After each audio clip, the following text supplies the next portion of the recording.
Okay, and now I'm hoping everybody can still see my screen. There we go.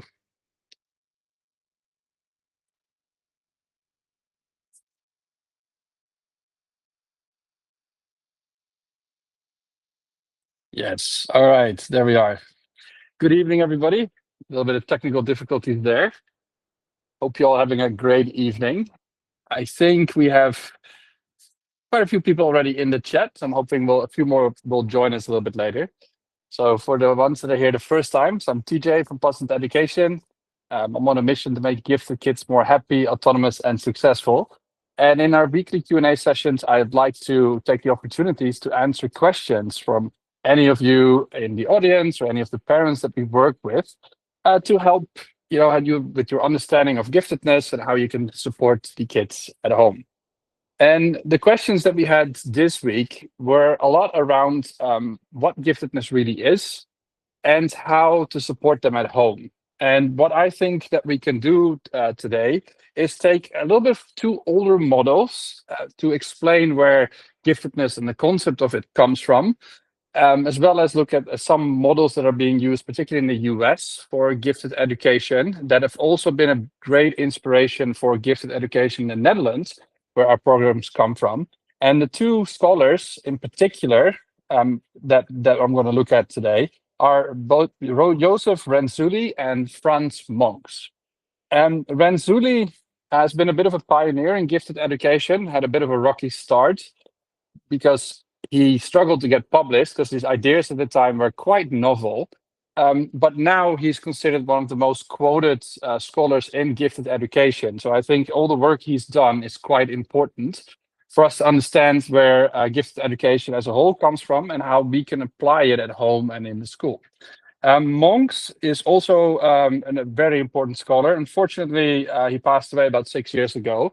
He has been very prevalent in Europe, specifically around gifted education, and has worked a lot together with Renzulli and built upon his particular models.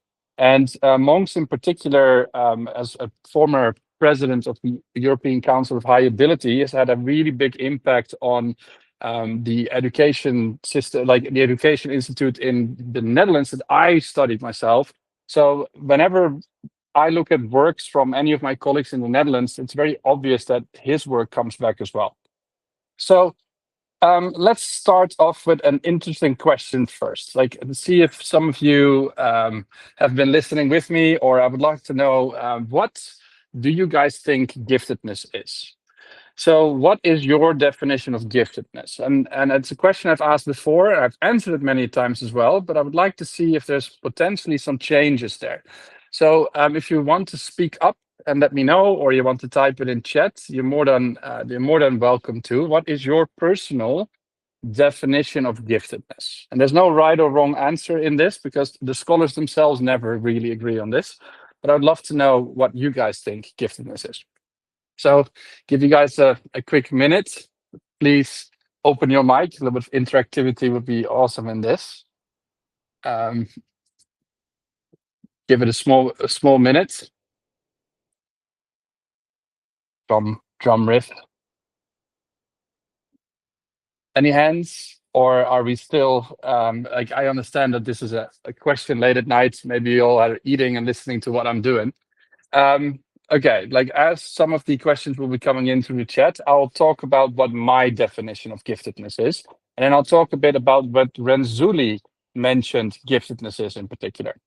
So my definition of giftedness starts with neurodivergent individuals that have the ability to learn one or more skills faster than about 95% of the population. So when we look at kids like this or individuals like this, what we tend to see is a speed, an incredible speed and creativity in learning particular skills really fast. Renzulli, when he was working in the 80s, would focus quite heavily on how giftedness was discovered in class. So what do we see in school? So his particular definition of giftedness were progressive for the time. He would say, oh, giftedness is about over the ability that is above and beyond what others have, one or more as well. He was very clear on this. And he mentioned specifically that giftedness would often be found in the traditional IQ of 130, which up until then, for almost 60, 70 years, has been the standard of what giftedness is. The idea that being gifted has everything to do with IQ. And Renzulli basically said, yes, that is definitely true. IQ is something that can define giftedness, but he said, if I do research on what type of gifted kids I see around me, then it's very clear that IQ is not the only thing that is important. So he proposed that there's actually 3 characteristics and that when you start looking for gifted behavior, so kids that basically are learning faster, that are showing incredible creativity and skill. And his definition was actually in the 92nd percentile. So his definition was a little bit higher than what the traditional IQ scale was, because the traditional IQ scale was 130 plus, which puts you basically in the 97th percentile. And he said, no, we're missing people. This is important. So the first ring that he said that was really, really important was over, so above average ability. So above average ability, he said, has a lot to do with one or more skills. So he didn't say like that has to be in everything. That was a very big misconception. We were always looking for the Renaissance man, as they said, people that will be good at everything, and an IQ test would basically prove that that person would be above and beyond what you could expect from that person in any field. And he said this is definitely not true. He said there is particular areas in school where we can see that like certain leaning towards certain skills or certain subjects seem to have some effect of each other. But he said it's very common to see gifted kids to have maybe one skill that they're particularly good in. So when he says above average ability, he was including lots of different things in there, like music and so on, which at the time was one of the main reasons people said, nah, that can't really be true. Like you can't just be good at one thing and then be considered gifted. So that was a relatively novel idea for him at the time. The other thing that he said was really important was creativity. And creativity, of course, is something that is unique. It's very hard to find. People that think outside of the box can be, few and far between. And it's something that we do wish to instill in kids, particularly like when we say, hey, if you have the ability to be creative, you have a chance to solve problems that other people can't, right? This is a valuable skill. And therefore, he said creativity is a really important part, and these would intersect, and in between there, you would find things. And for a time, that's basically creativity was accepted as a particular skill that gifted individuals would showcase, and that basically even Thurman was already saying, like, look, above average IQ would also lead to a heightened sense of creativity. But what Renzulli said is like all of that is kind of meaningless if there is no way that somebody is gifted is task committed. So task commitment is very important as well. So task commitment, he said. Now, and on the intersection of where those 3 models meet, that's where we see what he called gifted behavior. And he was always, and this is essentially where a lot of the notions of everybody is gifted comes from, because he would say, look, being gifted isn't elitist. Anybody that has these 3 abilities and basically puts time and effort into them should be able to display gifted behavior. And for the time being, like this was when we started to see a very big shift towards like you can teach anybody anything. And I think, at that time, this was a very useful thing. You have to imagine that right in the 80s, of course, a lot of influence in terms of a bit more socialism, particularly in Europe and even in the US, of course, where people said, okay, like we should take care of each other and we should encourage each other. So a lot of the positive discipline ideas of teaching started to sort of take root in these times as well. So you can start seeing that, like, when we talk about gifted behaviors, that they were saying, look, this is not just a gifted kid trait. Now, I have to caution a little bit for that because there's been some changes since. Like we now know that when we talk about above average ability, that when we talk about gifted kids, we can see that there is definitely a neurological difference in how their brains operate. So we do brain scans of gifted kids and we can see differences. We've had Einstein's brain dissected in little slices and we see slight differences as well, although that's one person, so we could argue that that's not scientific enough. Yeah, we can see differences in how gifted individuals operate. And obviously, we're starting to get better and better at identifying gifted kids, and we can see hints of above average ability as early as 1 or 2 years old. Willeke Rol, a founder for Bright Kids in the Netherlands, has done quite a lot of work with early detection models and things like that, like in preschool, with kids as old as 1 to 2 years old. And you can see differences there. The theory being that you might be able to even see it even earlier, but that is scientific work that we still have to work on.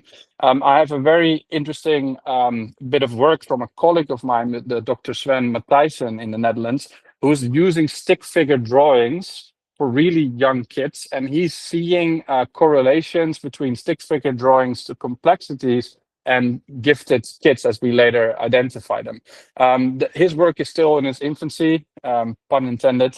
And he basically is saying that, yeah, we know that there's more to it than just saying we can make everybody a gifted individual. Now, the term gifted, of course, can be a little bit unlucky because some people think, oh, that means I'm better than you. And that is definitely not the case. They have obviously strong abilities and gifted behavior. Even though we now know some of that giftedness is something that's inherited, often is put on a pedestal as that's really what we want. We want people to be creative. We want them to perform above what the rest are doing, and we want them to be committed to tasks. So when they say we're going to do it, we're going to do something. And what we tend to find is that actually, when it comes to task commitment, unfortunately, a lot of our gifted kids are struggling. So when it comes down to it, like what we see is that creativity is often also a little bit suppressed, which is kind of unfortunate. We'd like to help, but one of the things is being creative is also taking your markers and drawing on the wall when you're not supposed to, or figuring out ways how to melt a wax crayon on a stove. Not many kids think about that kind of stuff, and of course, some stuff is dangerous for kids, but we tend to be pretty poor at encouraging that kind of creative behavior for very understandable reasons. But whenever we do this in a school setting or in a parental setting, we have some negative impact on this creativity.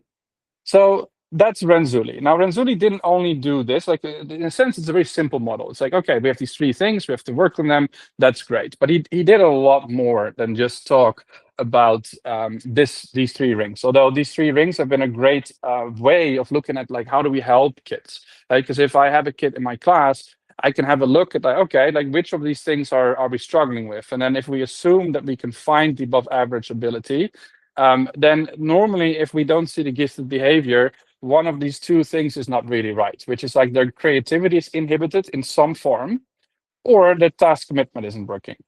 And he actually very early on already said we have to go from enjoyment to sort of mastery and then to success. And I think maybe that sounds very familiar because we say we first have to work on their happiness, then we have to work on their autonomy, which to us is learning certain skills, like executive functioning, you name it. And then finally, there is the success bit, which is all about goal setting and so forth. So let's have a look first about that above average ability, because one of the things that I think for you at home is very important is that you might have one kid that is gifted, or you have multiple kids. And a lot of parents come to me and say, hey, I've got two kids, but they're so different. And why is that? Why can I see very clearly that one of my kids is gifted based on what you guys have been saying in terms of why they've been invited? And then how come I don't see it with the other kids? And it might actually help a little bit for me to explain how Renzulli said we should actually invite kids. Then I'll explain what we're doing with the schools that we work with in Malaysia, and then you can probably see a lot of the overlap. So the easy way in terms of where are they? Where are they?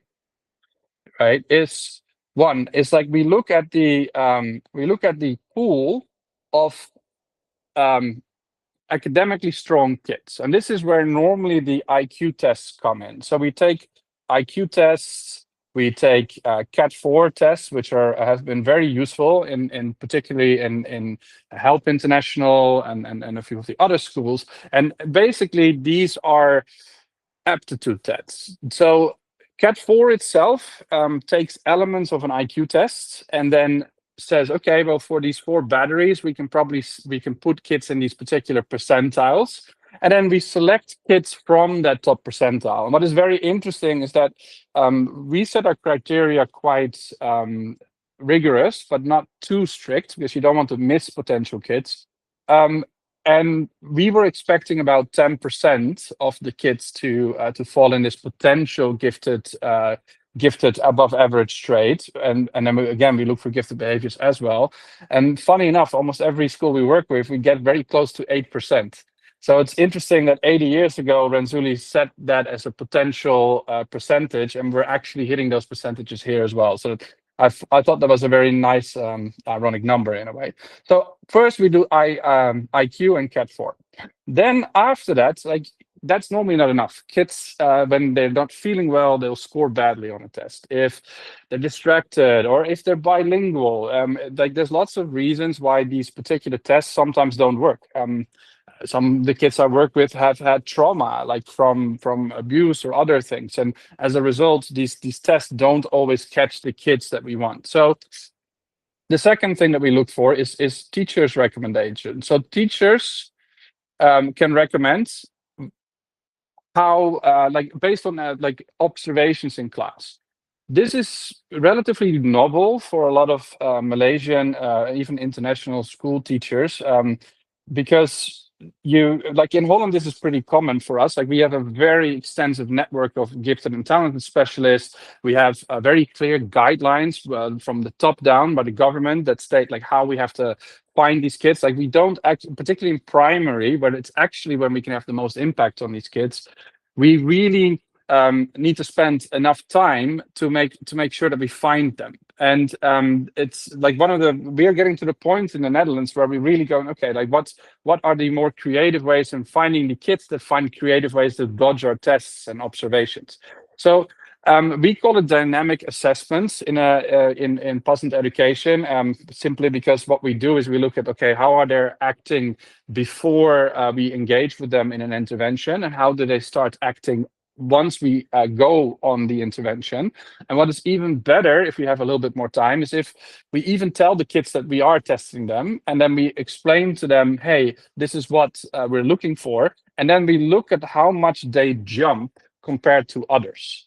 And we find that, and there's another body of work from a colleague in Leiden in the Netherlands that has been looking into dynamic testing, where basically they use IQ tests and teachers' observations. And they've been seeing that if you sort of put the delta between the initial test and the other test after you explain to the kids what they're doing, so you're actually measuring how quick they're learning something rather than like a little snapshot on the day. And you put those deltas on an IQ curve, you get a much more accurate overview of what actually kids are gifted or not. So teachers' recommendations are really, really important in that. And then we actually put like a third one in, which is the students themselves. So this is something that we've had a few nominations from students themselves who said, hey, I'm with a friend. They're enrolled in a gifted and talented program, and they've been telling me what you guys have been doing and why you guys selected her. And I said, I feel that applies to me. Like I should be here as well. And that is actually more common than you think. Like in the Netherlands, this happens quite a lot. So students themselves, or sometimes gifted kids in the program, say, "Hey, I've got a friend that I can see would be a good fit as well." They also come in. Now, this 3 should be already like nice 3 different ways of getting things, but we do sometimes have a little bit of, we need a safety valve, right? Because when teachers, sometimes teachers don't always jive with the students, and that's not because the teachers are bad, but not all students and teachers are compatible. And that can have a lot to do with like previous altercations or other things. But in order to make sure that we're fair to the kids, we can also look at like, and this we call it the safety valve, it's like old teachers.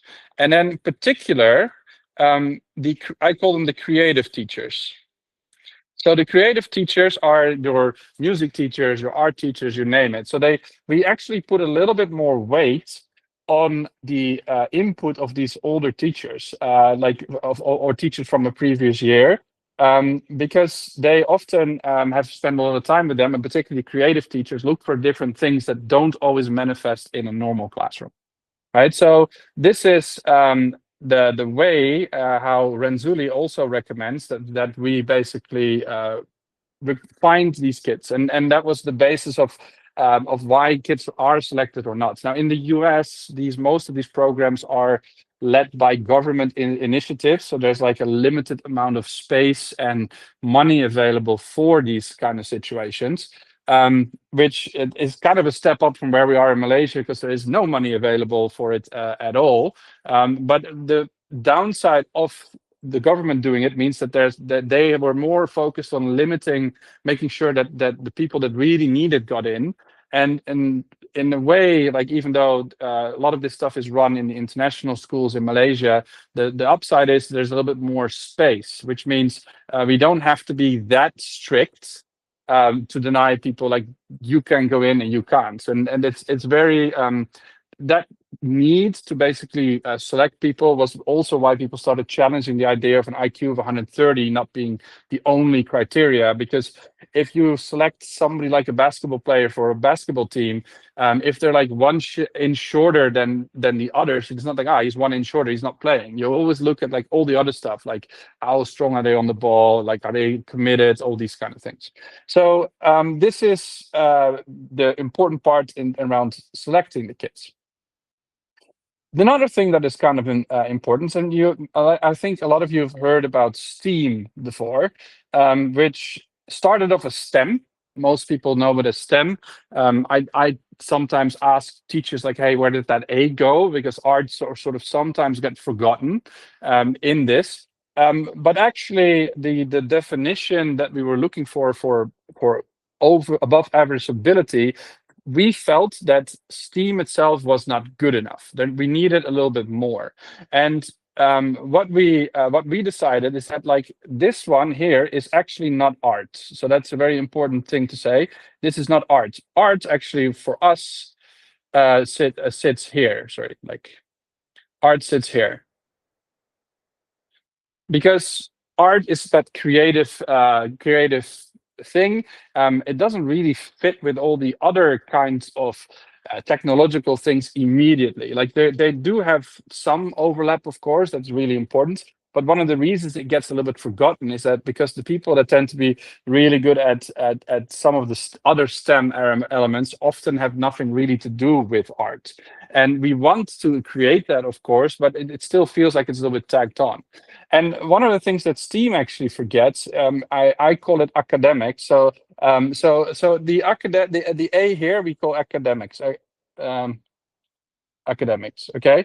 So because the original gifted and talented programs really focused on traditional academic fields like research and like psychology and English and geography and history, which these are fields that unfortunately don't really get a lot of attention anymore, to the certain point that in some schools history and geography have been smashed together into sort of like a single single thing called humanities, and then some part of it has drifted into biology. There's the original geography as a subject is no longer really there. It makes Mr. Joost very sad because he's a geography teacher, which like his favorite pastime is birds, so he's really in his elements here in Malaysia, for example. But like when I interview for gifted kids for our classes, we find that a lot of them have really deep passion for like history And when you look at it, a lot of gifted kids in the early years drift towards things like dinosaurs and volcanoes and other kind of things, which traditionally sits in that geography bit. And there's a lot of missed opportunities there. So I'm actually trying with our team to reintroduce that a little bit so that kids can have a better opportunity to find something that they're potentially very good at. So that's academics.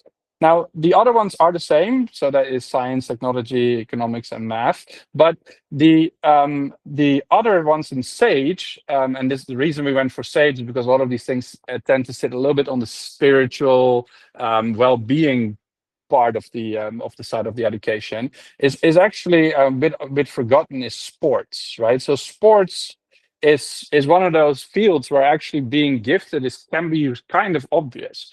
When you look at these really strong athletes, they often aren't just like really strong in body. They often have unique, creative ways to play whatever game that they're very good at. And the creativity, again, is a very big, strong part of that being gifted, as we could see. But that manifests in sports as well, right? So sometimes asking, like the traditional idea that somebody that is in a gifted and talented programs is automatically bad at sports is a really old-fashioned way of looking at things. There's a colleague of mine in UCSI here that is doing a lot of work into gifted and talented education around sports, which is really interesting, particularly traditional fields like Pencak Silat and so on. There's interesting things that he's finding out, particularly around how people learn things and that task commitment that you get. And it's one of those fields that in the gifted and talented programs, I always tell the schools we have to be mindful that we also listen to the PE teachers quite well. Now, the other one is games, right? Games, and this is not just computer games, although they are obviously nowadays a very, very big, important part of where our kids engage with things. But this is also things like traditionally like chess and you name it, and a lot of board games and stuff like that as well. So gaming, of course, requires often a lot of problem solving, a lot of mathematical abilities, and but also a lot of creative thinking. And it's one of those fields where, like, it's interesting whenever we do our projects, how many of the kids want to design a game. It's a very common request, like, "Oh, can I design a game?" And then it's kind of our job to make sure that it's not just another version of Monopoly, because that seems to be a big thing in almost every person that isn't really playing a lot of the board games that you see behind me. That was end up with Monopoly. But like there is a lot of depth and interesting computational thinking that you can get from gaming, and gamification is being like lauded as like, oh, this is the new way of teaching things. And that's to a certain extent, there's a lot of truth to that. Like, so using games and the ability to be really good at games is a strong way of helping find these kids. And it's we see sometimes when I was working for Games Workshop, which is an incredibly complex game. We saw kids that would come in that would get the game systems and the rules like really, really quickly. But then when we spoke to the parents, they said, yeah, that they're absolutely like not performing in school, nothing is working. And then when you tell me that they can do this high level math like better than some of the adults in the class, then they get really shocked. So we've started using games as a very important indicator for giftedness as well.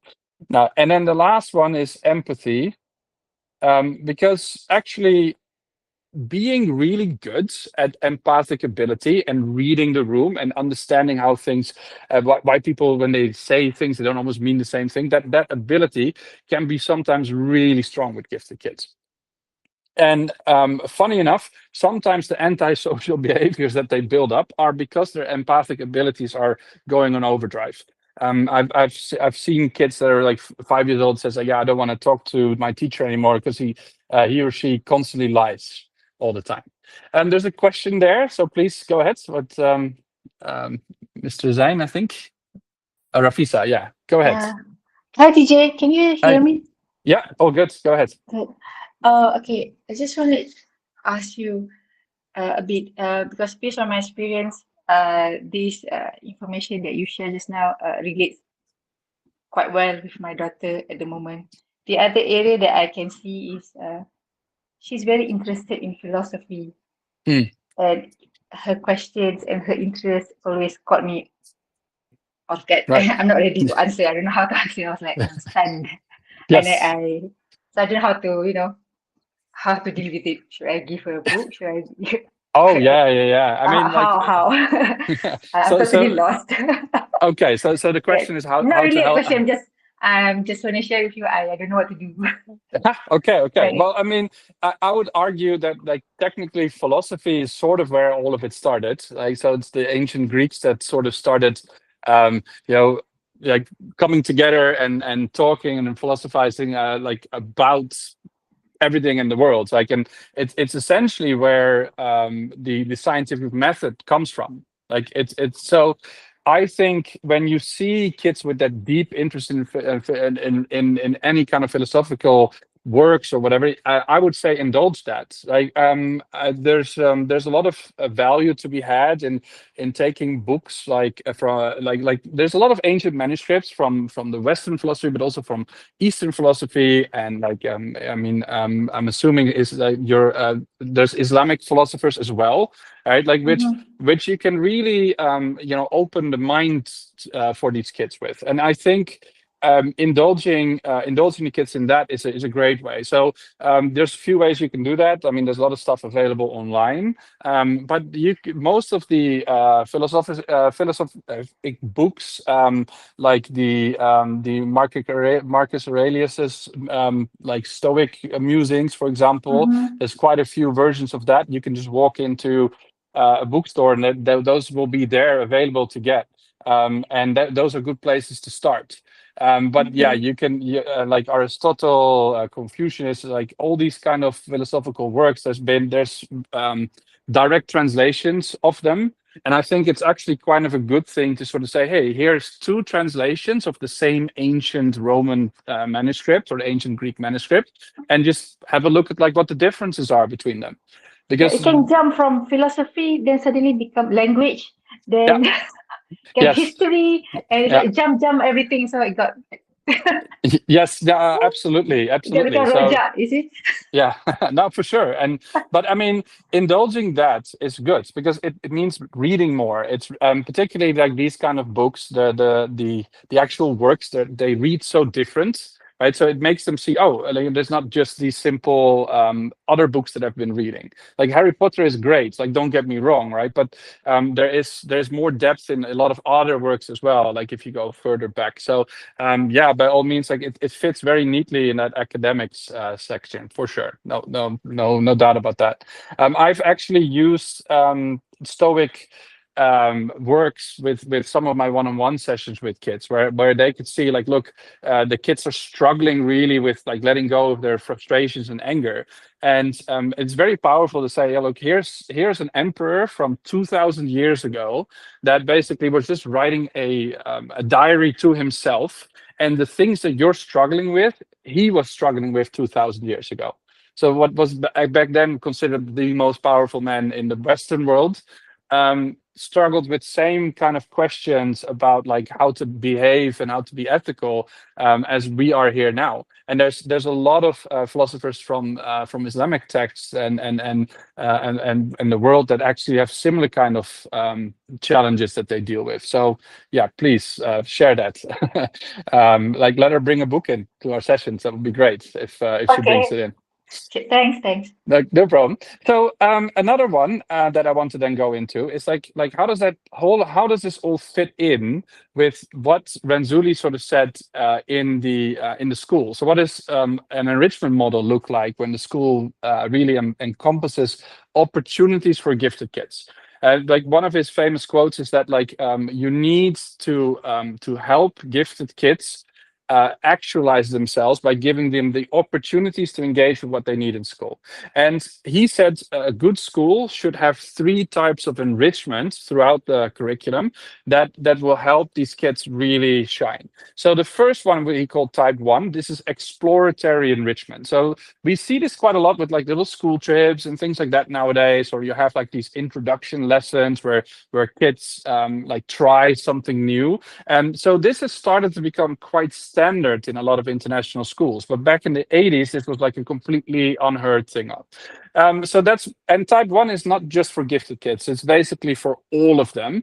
But it's really important step in for us to identify how well they engage with new things. One of them, I get a lot of questions from teachers specifically, like, okay, how do I know if this is a gifted kid? Like, I'm a bit on the fence. And then what I always say is, like, give them something completely new that they haven't had before, and then see how quickly they pick it up compared to the rest of the class. A lot of gifted kids are in the beginning like, wow, this is really, really awesome, and they dive in. And then, of course, after a while, they get distracted or frustrated. And a lot of gifted kids that are not really performing well, they tend to taper off very quickly. So what we need to do for those kids in particular is create those situations. And that's where type 1 comes in. Now, you can do this at home as well. Like, so you can introduce them to as many new things as you can. The younger they are, the easier this is. Like as when you're teens, there you have to drag them out of the room, of course. But even then, like, what kind of opportunities can you create for them to explore more? The executive functioning part, type 2, which is actually done in type 2 enrichment in schools, tend to be group work and sort of goal-oriented kind of exercises. So this is where we test and try to get them to see how well they communicate, how well they collaborate, and if they can implement some of that new shiny things that they've learned in type 2. So this is still like with the rest of the kids in school. But you start seeing that a lot of other kids sort of go, this is a little bit too much for me. So this is where you start seeing a little bit of a shift between the natural behavior of gifted kids, or kids that display gifted behaviors, and the non-gifted population in the school. So this type 2, in a lot of the international schools, we can see a lot of this happening. Like I think in a lot of our local schools in Malaysia, unfortunately, even the Explore is sometimes far to be found, but like that is getting a lot better, I have to say. But the type 2 is tough, particularly if you have big groups and so on.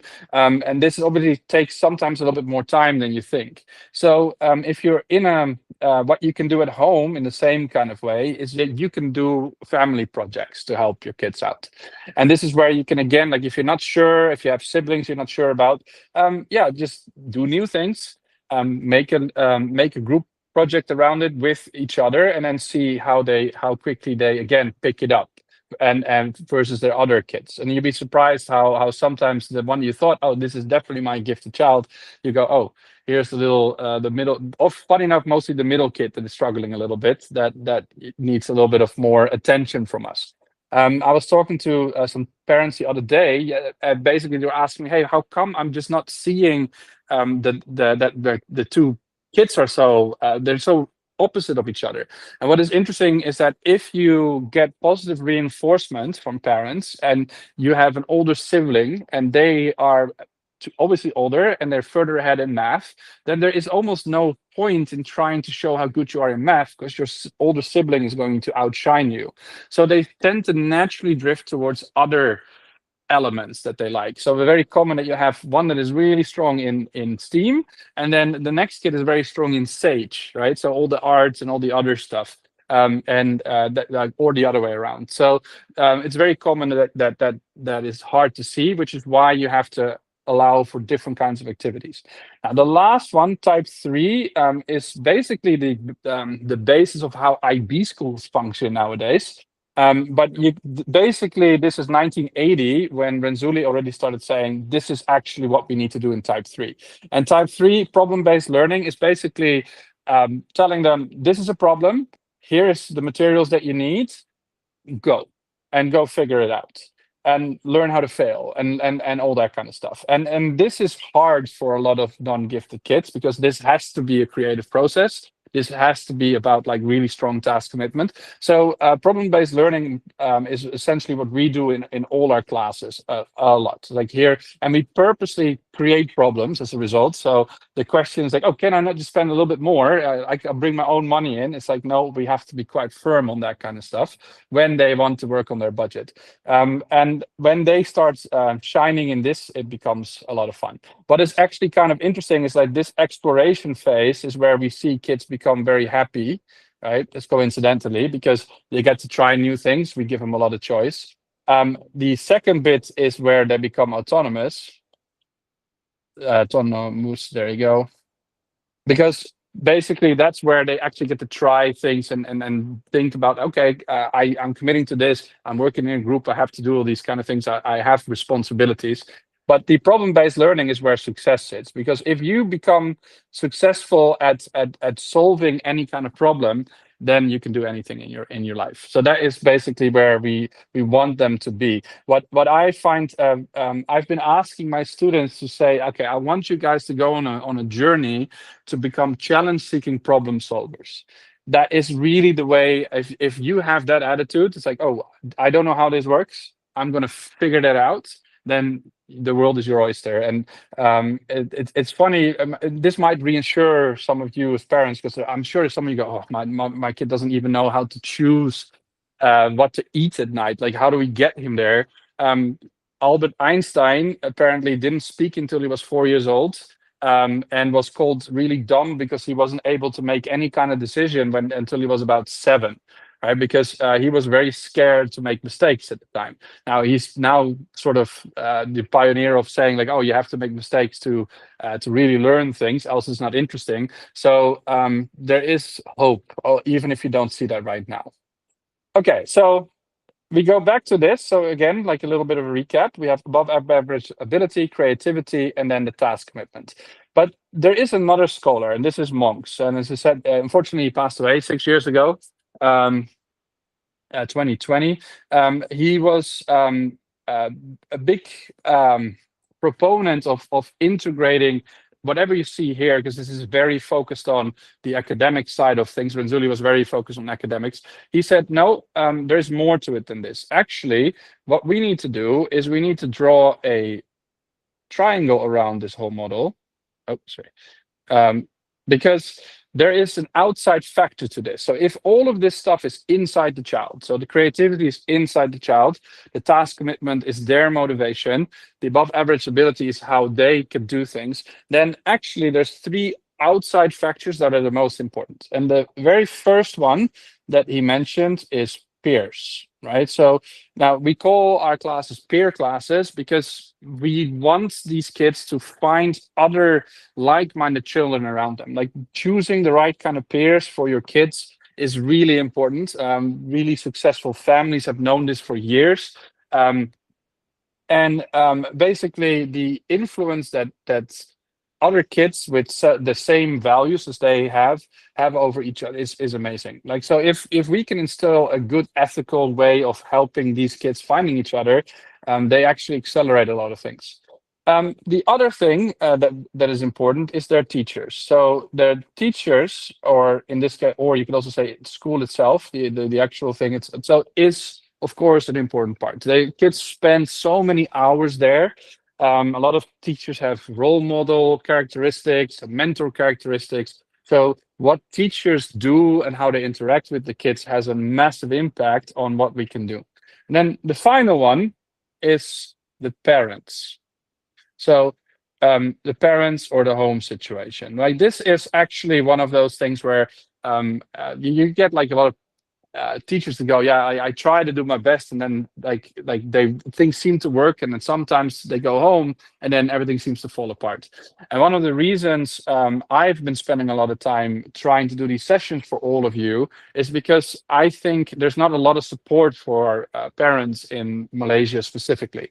That is not unique to the gifted kids. So I'm very honest. Like, it's getting a lot better, but this is a massive gap, and it's actually where like almost everything gets modeled. It's so important, particularly the early years between like to the or from 0 to 6 years old. Like, the amount of habits, like productive habits, that need to be instilled in that particular first 6 years is immense. So if you like, to the point where if you don't teach your kids like how to brush their teeth every day before they're 6, the chance that they will be brushing their teeth when they're adult is actually very slim. That's how important it is. And there's obviously lots of stages to that. And it's also why a lot of parents feel very scared because like, oof, you know, like I have so much impact on them. And then it doesn't always feel like you do, because when they get older, like 8 to 10, 12 years old, they start to act out against their parents, right? So like where the early ages, we need to focus here. The second one technically starts to look a little bit more towards like what happens in school. And then of course, peers are mostly found in school as well. Although, and this is something I can't stress enough, some of the gifted kids we work with, their IQ scales or their abilities and their creativity is so high. Sometimes we call that extremely highly gifted. But in some cases, those kids are so far away from other kids that they are super duper lonely. If you have an IQ of above 160, which is possible, it's very very rare. Most of the time, but even IQs above like 150, you start to get into this point, the percentiles of like maybe 1 or even less than 1%. So there's a good chance that you're the only one in your school, even if there is like a few hundred kids, that is actually a true peer of yours. And for those kids, it's really, really lonely. They will say things like you know, like I can't speak with my friends or my classmates because they just don't understand me, both in humor, both in like what they want to talk about, and those kids can get very, very lonely. So if that happens, there is ways that you can find some of those peers, and of course our programs are more likely to find kids in like this. But you get, you know, kids that are so exceptional. Worked with one girl who's 8 years old that already finished her A levels, and yeah, like you can imagine that that she didn't really fit in with her classmates in any way. So that's been a very lonely and frustrating thing. Like the thing that she said when she was asked, okay, what do you want to do now that you've done your A levels? She said, yeah, I want to learn how to clone so that I can make somebody else like me so that I won't be so lonely anymore, which is sad and you know, kind of constructive in a lot of ways. It's like, I can't find anybody like me. Maybe I'll make one. So that's the kind of kids we sometimes deal with. So if you don't know, Mensa is a pretty good opportunity for you to find potentially other gifted kids. Unfortunately, they only really have like a little bit older, like teens, and it has a lot to do with laws in Malaysia, unfortunately, because like getting the kind of licenses to be able to host younger kids can be a little bit tricky. So yeah, like but Mensa is a good resource, and then there's the NAGCM, National Association Gifted Child Malaysia. So if you guys are not members of those particular organizations yet, that's NAGCM. I would recommend you do that. This is a great opportunity for you also to find some more like-minded parents, for example. Okay, so that is how monks said things need to work. So how are we going to use these theories now at home? Because there is some traps that we have to work out for. So there's some behaviors that come from a very, very good place for most parents that actually inhibit these three circles quite significantly. And I think it's very important to know that, like, unfortunately, that like the more well-intended often this is, the often the harder the higher the negative impact is. So creativity is doing things, as I said, that can be sometimes a little bit dangerous. And we would as parents say, I don't think you should be doing this. Unfortunately, when you go through that, what happens is that you limit that creativity. So what we tend to see is that like yeah, so that is that when kids go, okay, I'm going to try this, parents go no, we get that disconnect between these two kids, and they stop doing it. So letting kids try new things and then basically create situations that sometimes, you know, hurt them or anything else like that, you will actually see that they will try more. If you stop them doing it, like we say, no, you can't, they'll inhibit that creativity, right? So this is this is hard, like, because again, being creative isn't doing art. Like a lot of people misunderstand as creative as being like, okay, I'm going to send them to art school, right? So that's how I'm going to get my kids to be creative. And I had this one boy who basically, when I was doing creativity tests with him, was scoring through the roof. But when he was doing any kind of creative work, he would completely shut down. He didn't want to do it. And what he said to me is like, look, when I was doing drawings for myself, I was really enjoying it. And in the moment my mom sent me to these art classes, like the whole thing became something I didn't want to do anymore. So the exact opposite was happening. Like, because art class in itself like is not a creative process. A lot of art classes tend to just show techniques that they can use. And the thing is, the way that we frame it for the kids is like, no, you're just there to learn how to be creative. And that's really not what that is. Being creative is basically sometimes sitting still, not doing anything until something comes to you. Whereas in these art classes, often they're told, yeah, you have to pick up this now, and then obviously a lot of these kind of art classes, they mean well, but they're there to also show that if you've paid for an art class, that there is something useful that comes out of it. Right. So there's a pressure for them to say, oh, here's a nice piece of work. Whereas like sometimes really creative individuals produce terrible looking work. It took a long time for people to appreciate what Van Gogh was doing, right? So being creative isn't always what other people think looks nice, and that is that don't do that kind of thing is really something that you have to try and do the opposite of. Now, what I'm be doing with this is I'm going to frame everything as like, this is the problem, and then the way you can get over that is do the opposite. So sometimes not tell them to don't do that, but it's like, oh, you did that, how did that go? And if it's something that wasn't very useful for them, then if there's a consequence, it's like, okay, you made the wall dirty. That is interesting. Like that looked really good. Now let's clean it up, and without getting angry. Now that can be hard, but that definitely helps. So the next one is great. So over above average ability. So a lot of times when we see parents that see that there's like high ability with these kids, they go, ooh, opportunity, grades. Now, obviously, pushing for grades and performance is something that a lot of parents want to engage with, and it's very understandable because again, we know what the intended outcome of good grades is and what that helps along the line. But with what we tend to see with a very strong focus on ability is basically that the kids become closed mindset in their way of thinking. And then what happens is, like with a lot of kids, what tends to happen is that they unfortunately start disengaging with school. They either start hiding away from difficulties and so on. So the grades are an indication for how well they should be engaging with school. But unfortunately, whenever the grades become the goal, they sort of miss the point. And I think this is a very important topic that I want to go a little bit deeper into in our next session. Like, how do I encourage kids to go for grades without telling them they have to get good grades? So it's really a pot of gold at the end of the rainbow. Like you will not get to it the more that you try to get to it in that way.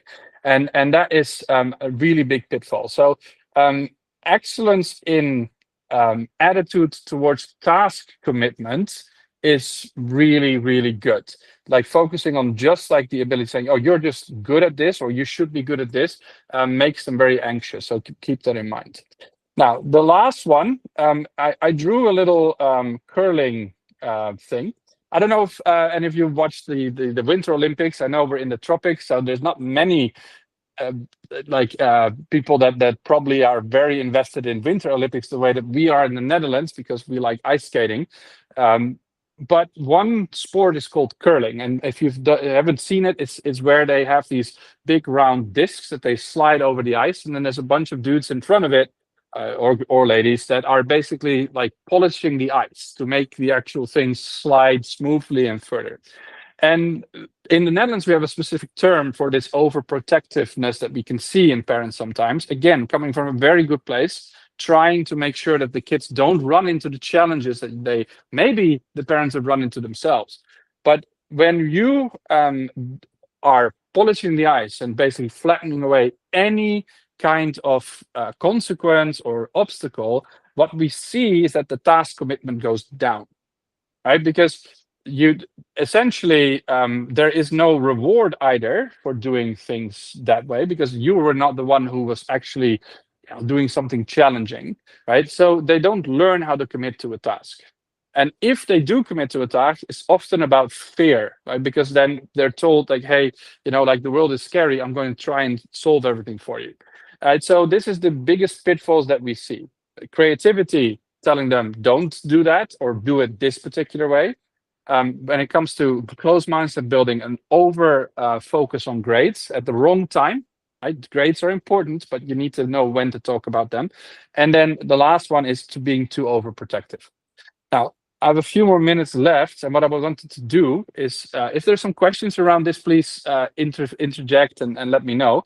There were two questions that that basically came up in the questionnaire this week that I thought would be nice to answer through this lens that we just spoke about. So the first question is how to deal with existential questions. So the question this girl particularly asked was, or basically the statements he made was, I can't wait to die because I can go to heaven, and I think heaven is amazing because you can do all kinds of stuff there, and then I'll be happy and can do lots of things. And then when I'm ready, I can just go into the recycling bin and come back. So this girl is like combining Buddhism and other stuff. And she's quite young, she's 7 years old. So how do I deal with this? And the answer to that is actually very similar to the question about philosophy just now. It's discuss it as a philosophical idea. Like a lot of times when we hear kids talk about death and things like that, particularly in kids this young, we tend to sort of go, ooh, like that is something that we have to be careful of. But what is actually happening here is she's taking things that she's seen and she's creatively smashing them together, right? So what the real question here is basically, because that's where we go, don't do that, right? That's the thing that we shouldn't be doing. So what we should be doing is we should be encouraging that discussion. And I've had a very similar discussion with like a boy this week in school that was making interesting remarks about the actual word was ripping out the spine and stomping on it, which was pretty gruesome. And when we actually started figuring out where that came from, he's just been reading some horror books that were going a little bit further.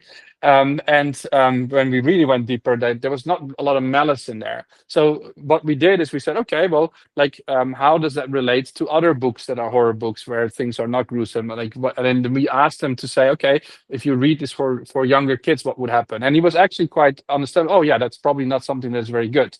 So in those kind of situations, avoiding it actually shuts that creativity door down.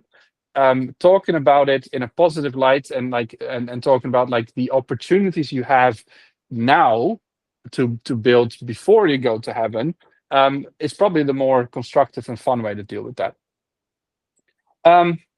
Now, the other question that sort of followed up from that is well, how did we get here? Like as human beings. So I believe that she was saying, I know about Adam and Eve, but how does that work? And obviously these kind of questions can, particularly if you're coming from a religious aspect, can be a little bit awkward. I have to say, a lot of Sunday schools kids that I work with, I had one pastor that was basically saying, how do I deal with this? How can I answer some of these questions that I'm struggling with? And then I did tell him, it's maybe it's time you start reading a little bit more into the scriptures that you're working on, because a lot of the answers, either philosophical, are normally found in some form over there. But basically, the way I deal with this is not answer that question, because what she's actually expressing here is basically, again, a form of creativity. She's trying to sort of think deeper about stuff. And as a 7-year-old, the above average ability that she has is to link things together that she says, oh, that seems odd. That's the story of Adam and Eve, we're all from there, but we all don't look alike. What is up with all of that? And basically, like one answer to that is to say like, yo, they're all analogies of other things. Where we don't think things super literal. We take them a little bit more philosophical. So what you can do with this is you can actually say indulge into that curiosity, because that's a really good question to ask. And the real answer that I say that a lot of the teachers well said, sorry, that answer. That's a really good question. Let's figure out how this works. And once you start getting very good at that, they say, "Oh, what do you need to find out?" Then she says, "Oh, I might need the Bible, or I might need the Quran, or I might need a history book." And then it's like, "Okay, here you go. Why don't you read up what you can find, and then tell me what you think it is, and then we can discuss it." So I think this is a very normal question we see with gifted kids. Definitely not one you should get worried about. And stalling for what do you think it is the best thing to do. Yeah, go ahead, Rafisa.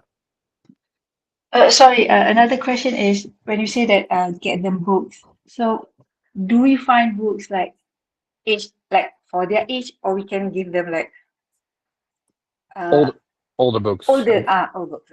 Yeah.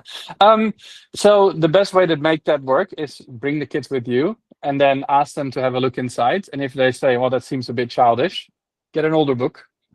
So like the idea is that you want to give them that agency, right? So it's like, oh, I see you like philosophy. There's a few nice books that I know. Here you go. Like it's very common with gifted kids that they read well above their age. My daughter was 9 when she was reading Memoirs of a Geisha. Like I remember myself, I was reading Lord of the Rings when I was 8, and that was in English while I was Dutch, you know. So that for me was like, wow, I didn't understand half of it, but I was so intrigued that I wanted to learn even more. So from an idea of learning more language, it's really good. And you'd be surprised, like if they choose the book, they're normally more committed to it. So it's a good opportunity to test this task commitment. Say, you know what, any book you want, within boundaries. You know, if they come back with like really gruesome stuff that you think is not appropriate, then you as a parent can have a veto right. But when they choose a book, you say, but if you chosen that book, I do want you to finish it. Or if it's a really big book, you have to say, like, I want you to do at least this much of it. And then if you want the next book, you need to tell me what you learned. So I think that kind of talking with the child rather than over it, or like enforcing that, is probably the best way to go. And honestly, it's a good opportunity to have a trip to the library or MPH or whatever that is. So I hope that answers your question a bit. Yes, thanks. Okay. The hour flew by. I hope you guys enjoyed this session. So a little bit of history about gifted and talented and how we select our kids in our programs, as well as how we have to avoid some things to help our kids with all this. If you want to see this video, it will be on YouTube as well. If you need to ask any more questions, you can send me an email, or you can use the questionnaire form we use every week. And I want to thank you again for your time, and looking forward to seeing all of you next week.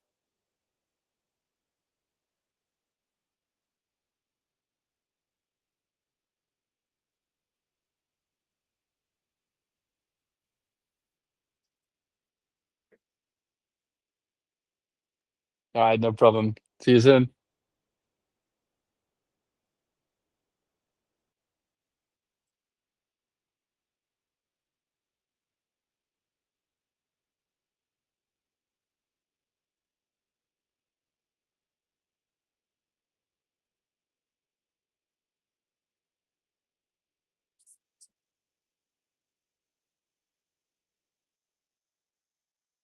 Is that your